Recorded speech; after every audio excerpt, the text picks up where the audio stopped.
Albert Fraction. I'm with Frac Data LLC out of Orlando, Florida.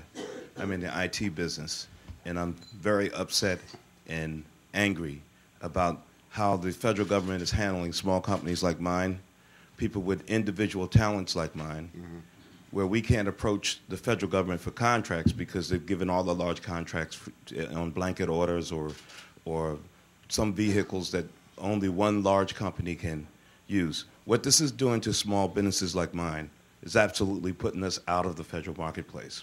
The 8A does not work. 8A, 90-some% of people in 8A never get a dime out of it. And even the people that are in it, most of those are people who are successful outside of the program.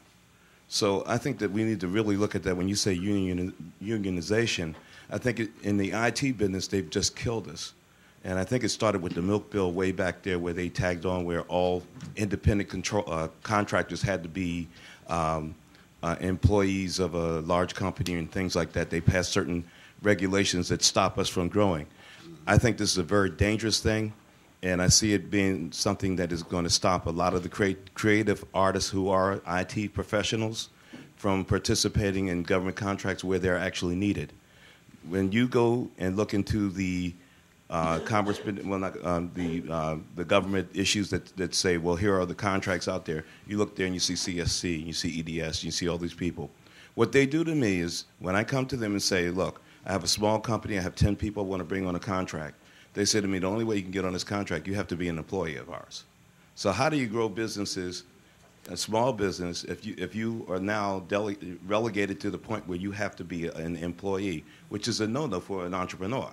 I mean, how do you work around that? So I think that the federal government has to change that. I think it came about heavily under Mr. Clinton's administration, where he hired a consultant to come in and say, we're going to consolidate all these issues and bring them under the umbrella of these large companies. Al Gore. Yeah, let these people do it because it's more efficient for the government. Government should be working for me. So somebody has to do an extra bit of paperwork to make sure that I get paid. Why is that a problem? So when they do the large companies, I'm quite sure they have the same problems. Somebody has to chase down paper to get people paid for individual projects and things like that. So if you're using a project-oriented system, why can't I be part of that project? So my question to everyone is, why is this happening and what can we do about it? Yeah, we've got, let me just kick that off. We've got to educate. First, we need to organize ourselves and let our voices be heard. But last week, I was at the White House talking to a key individual, and I asked him, why were you doing this? And he said, $200 million. That's what the unions gave Obama. And he says, besides, they said they've changed their ways. So we've got to document that they haven't changed their ways, and we understand what you had to do, but we're going to have to whip your butt. And we're going to have to fight it. And every minister, every city council person, every state rep has got to be versed on this because it hurts their people. It's their people who are unemployed. Their people who sell crack to make some money. Their people who commit violence to try to live. The point that Harry is making here is important because the battle really is joined at the state and local level. The executive order doesn't require the imposition of project labor agreements. It encourages the imposition of project labor agreements, which leaves it open for the project owners, generally at the state and local level. It gives them cover to impose such an agreement. So the battle really has to be fought in the state legislatures and at the local level, which is where the ownership of these projects resides. And if we play it right, the unions will actually integrate. They would get what John is doing is integrating unions in Philadelphia. They're not going to have a choice. They're going to lose all their power unless they do eventually start integrating. Now, how do you measure that? Don't let these unions tell you we've got an apprenticeship program or a pre-apprenticeship program. I want to know how many journeymen do they have. It takes 4 years from apprenticeship to journeyman in most trades. 4 years. I want to know how many journeymen you have in 2009.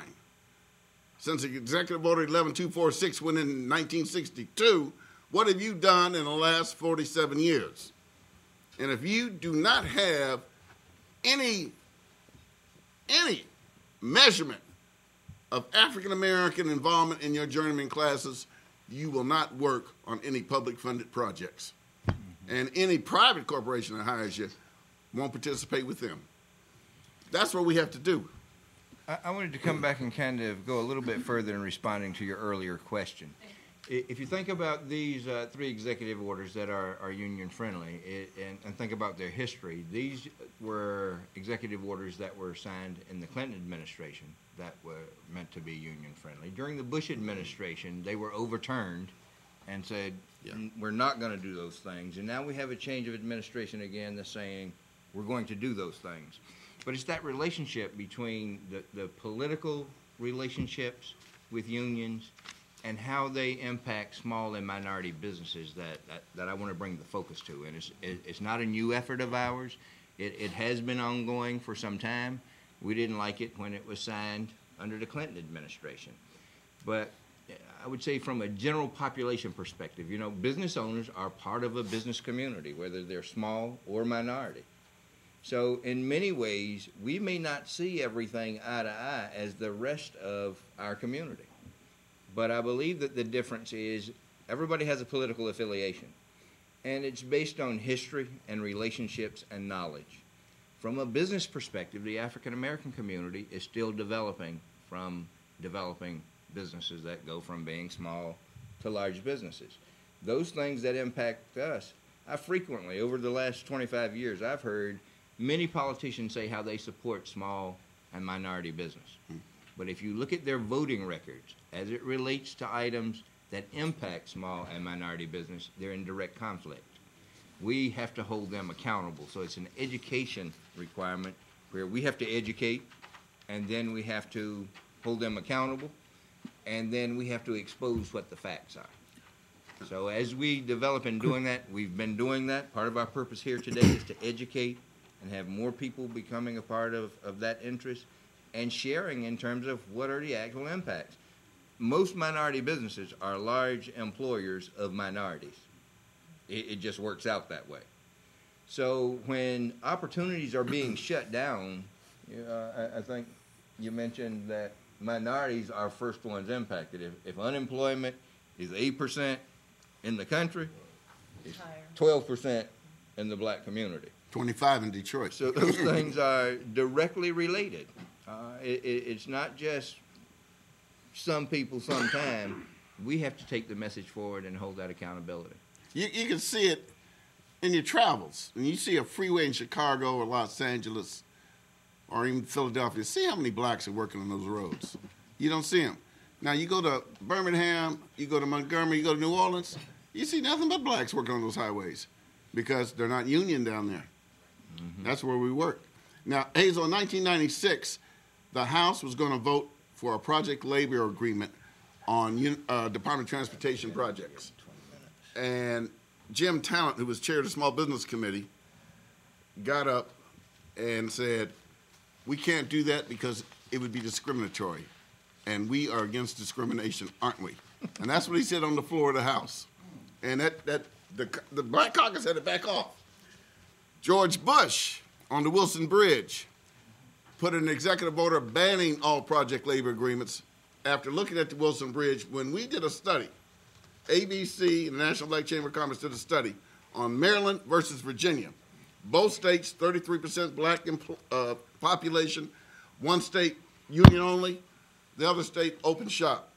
Virginia had 2.5 times more black employees working the highways than Maryland, based on that. And then George Bush says, I'm against discrimination.